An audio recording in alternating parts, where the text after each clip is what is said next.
మాదిగాని Gurunatham social democratic రాష్ట్ర అధ్యక్షుడు, Telugu Desam party state లీడర్గా ఈరోజు ఎన్నికల ఘట్టం చివరాంకంలో ఉన్న నేపథ్యంలో ఈ ఎలక్షన్ కౌంటింగ్ అనేటువంటి ప్రక్రియ చాలా ప్రజాస్వామ్యాన్ని ఏ విధంగా ముందుకు తీసుకెళ్తుంది అనేది ఈ ఘట్టం యొక్క ముఖ్య అంశం. దీన్ని జగన్మోహన్ రెడ్డి గారు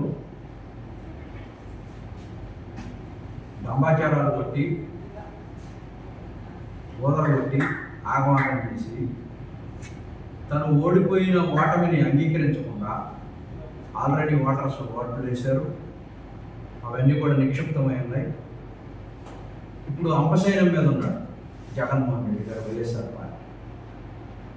రేపు 4వ తారీఖున రాజకీయంగా చర్చలు జరిగిపోతాం.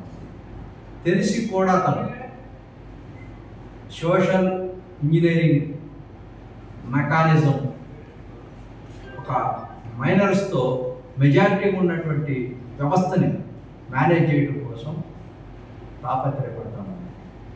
దీంట్లో నేను ఆంధ్రప్రదేశ్లో ఉన్నటువంటి మీ ద్వారా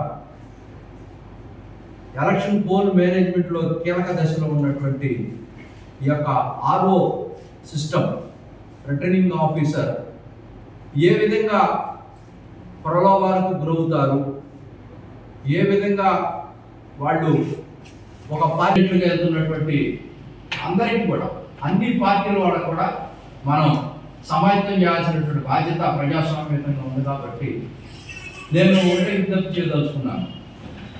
ఈ యొక్క లిబరలైజేషన్, పోలరైజేషన్, తర్వాత ఈ యొక్క డెమోక్రటిక్ సిస్టంలో గ్లోబలైజేషన్లో మన అత్యంత ప్రభావితం చేసేది ఎలక్ట్రల్ సిస్టమ్.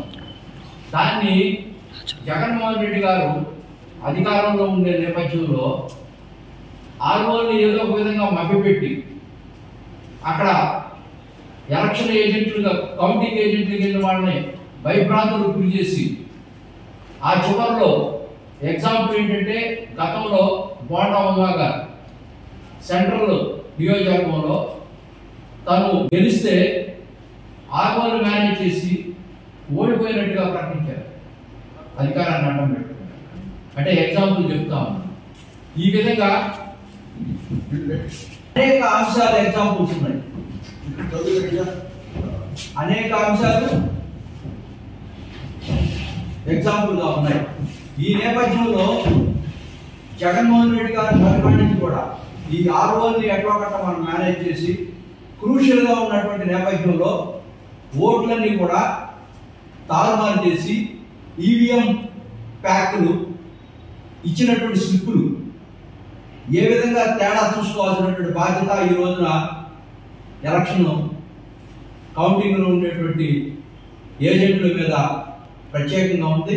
అక్కడ ఉన్నటువంటి ఆర్ఓల్ని ప్రతి నిమిషం ప్రశ్నించాల్సినటువంటి బాధ్యత ఈ యొక్క కౌంటింగ్ ఏజెంట్ల మీద ఉంది. అక్కడ ఏజెంట్ని భయప్రాంతం చేయడం కోసం తను పోలీసు వ్యవస్థని, అక్కడ ఉన్నటువంటి వైఎస్ఆర్ శ్రేణుల్ని సమాయత్తం చేస్తా ఉన్నాడు. ఆ సమాయత్తం చేయడం ఎట్లా అంటే మాబ్ ఆపరేషన్ చేయబోతా ఉన్నాడు. ఆ మాబ్ ఆపరేషన్ అంటే మనందరికీ తెలిసినటువంటి అంశమే. సామభేద దండోపాయాలు, యుద్ధం చేసేటప్పుడు అస్త్ర శస్త్రాలు ఉపయోగించిన నేపథ్యంలో చివరికి అతను ఎదుటి వాళ్ళని హతమార్చడానికైనా సిద్ధపడతాడు అధికారం కోసం. అటువంటి ప్రక్రియ ఈ రోజున జరగబోతా ఉన్న ఆంధ్రప్రదేశ్లో ఆల్రెడీ తెలుగుదేశం పార్టీ గణనీయమైనటువంటి మెజారిటీతో ప్రజలందరి యొక్క ఓట్లతో గెలుపు నిక్షిప్తమై ఉంది. దాన్ని ప్రకటించడమే తరువాయి. అందువల్ల ఒకటే చెప్తా ఉన్నా, జగన్మోహన్ రెడ్డి గారు తస్మా జాగ్రత్త.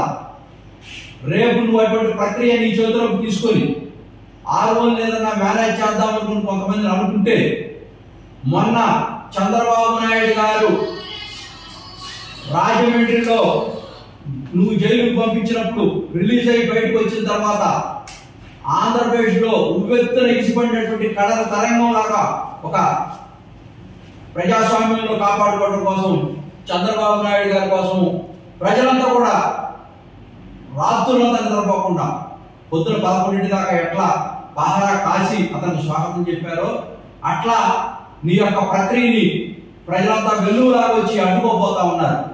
దీనికి నువ్వు బాధ్యత వహించాల్సి వస్తుంది. నువ్వు అటువంటి ప్రక్రియ కనుకపోతే తప్పకుండా నువ్వు బాధ్యత వహించాల్సి వస్తుంది.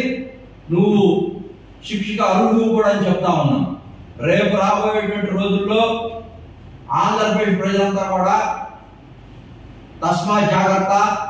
మేము అందరికి కూడా కార్యకర్తలందరూ కూడా మీ ద్వారా తెలియజేస్తా ఉన్నాం. ఇటువంటి ప్రక్రియకి సద్దల రామకృష్ణారెడ్డి అక్కడ కూర్చొని పిల్ల సద్దలు అందరూ కలిసి ఒక ఊహ్యాన్ని రచించుకుంటా ఉన్నారు. దీన్ని బ్రేక్ చేయాల్సినటువంటి బాధ్యత ప్రజాస్వామ్యంగా మనందరికీ ఉంది.